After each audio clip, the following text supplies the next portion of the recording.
What's good, everybody? We're back here with another video on my channel, Jake Snipes. It's NBA Thursdays here, and I hope you guys are all having a great work week so far, man. The weekend's almost here. It's almost that time to relax and watch some of the games going on. Obviously, NBA playoffs is in full effect, and we went 4-0 yesterday, guys. We've only missed one pick this month, and we're one three-pointer away from going undefeated.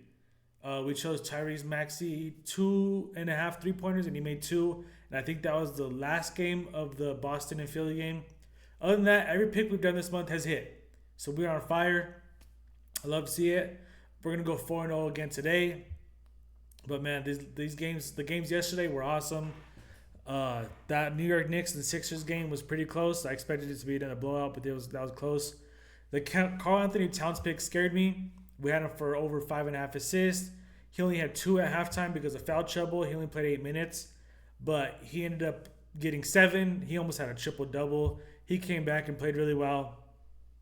And Paul George just played ridiculous. He hit like 5 or 6 threes, I think it was. We needed him for over 2.5. He's been shooting the ball well. The 2 picks for the Spurs and Minnesota game, and I mean those ones were easy. Wemby did have a great game, but 42.5, I just didn't see it happening against Rudy. Stephon Castle, he only had 4 boards, 4 assists, nowhere near the 12.5 line that we got him at. So like I said, perfect 4-0. I got another 4-0 state for us today. And but before I share them with you guys, here's some baseball insights. You guys go ahead and take a look at some of these. Pause the video, screenshot, do whatever you got to do. Take your favorite ones, make your own slip. You can use these to do your own research. But other than that, I'm going to go ahead and just show us our first pick. And we're going to kick it off with Rui Hachimura over 12.5 points. Now, I'm not sure why this line is this low. If you look in the last 5 games, it's hit 80%, where he's averaging 17 points a game. In the one game he didn't hit it, he was right at 12 in a very low-scoring game against Houston. Game 1 against OKC, he played awesome. He had 18 points, and he's just shooting the ball really well. Look at this. 54% from the field, so he's shooting over 50%, making over half his shots, obviously. And 60% from the three-point, which is stupid. That is ridiculous. Game 1, he shot 13 times, made 7 of them. He shot 6 threes, made 3 of them. But he's just shooting the ball really well. He's been one of the bright spots for the Lakers. And if they're going to have any type of chance in this series, I mean, obviously Luka's gone. He's going to have to play good, and he's been stepping up. You know, Austin Reeves needs to step up. LeBron played well. But like I said, I think this line is just way too low.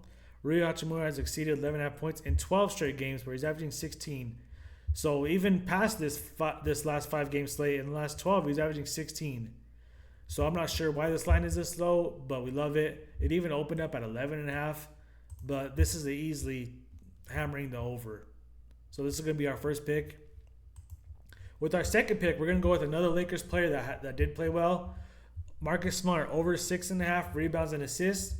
Obviously, 100% hit rate. We have a lot of green right here. He's averaging between 9 and 10 a game. In game 1 against the Thunder, he had 7 assists. So he cleared the line just off his assists alone. He played really well. Also chipped in 4 boards. This is just another case where I think this line is just way too low. He's getting too many minutes, too many opportunities. If you see here, averaging 35 minutes in the last 5 games with about 10 rebound chances and 10 potential assists. If we go on here, it says here, Marcus Smart has exceeded 6.5, which is the line, rebounds and assists in 9 straight games where he's averaging 10.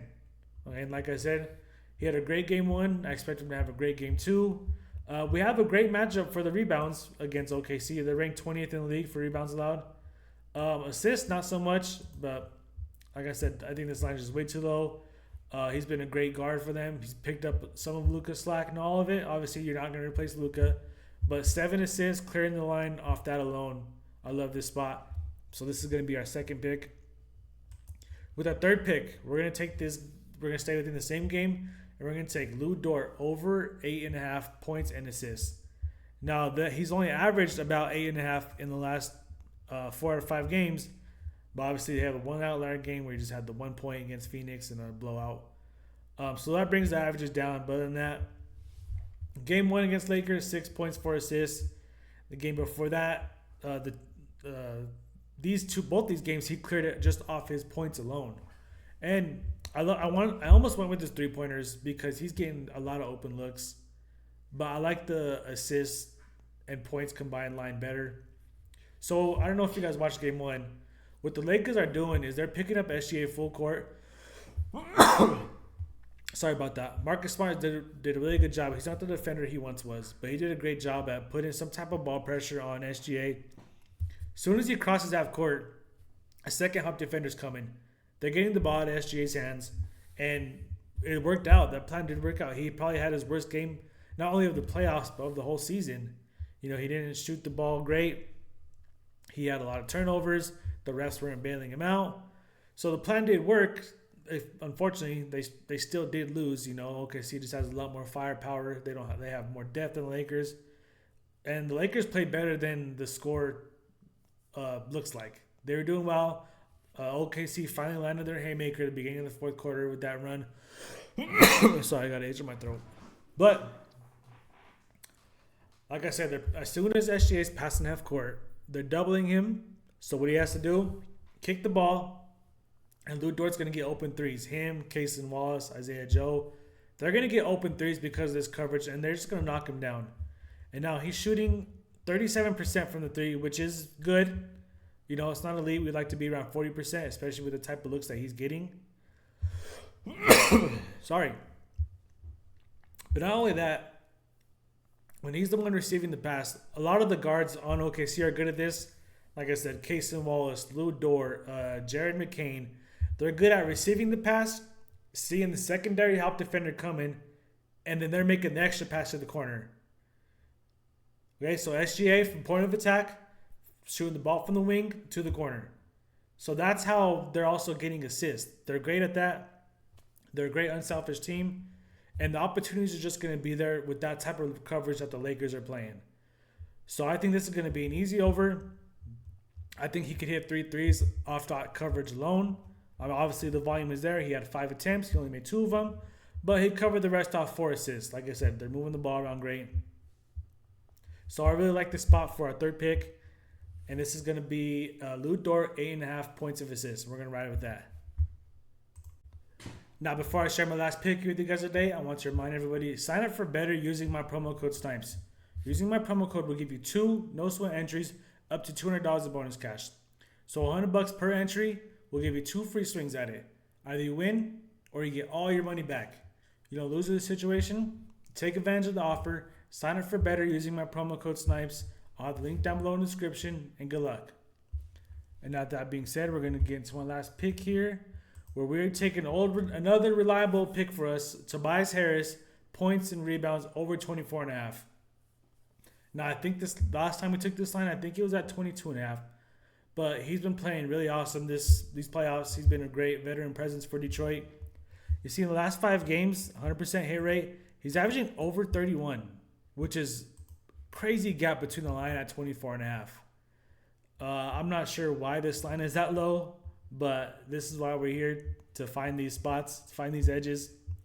If you look, game 1 against Cleveland, he had 20 points, almost covered the line off his points alone.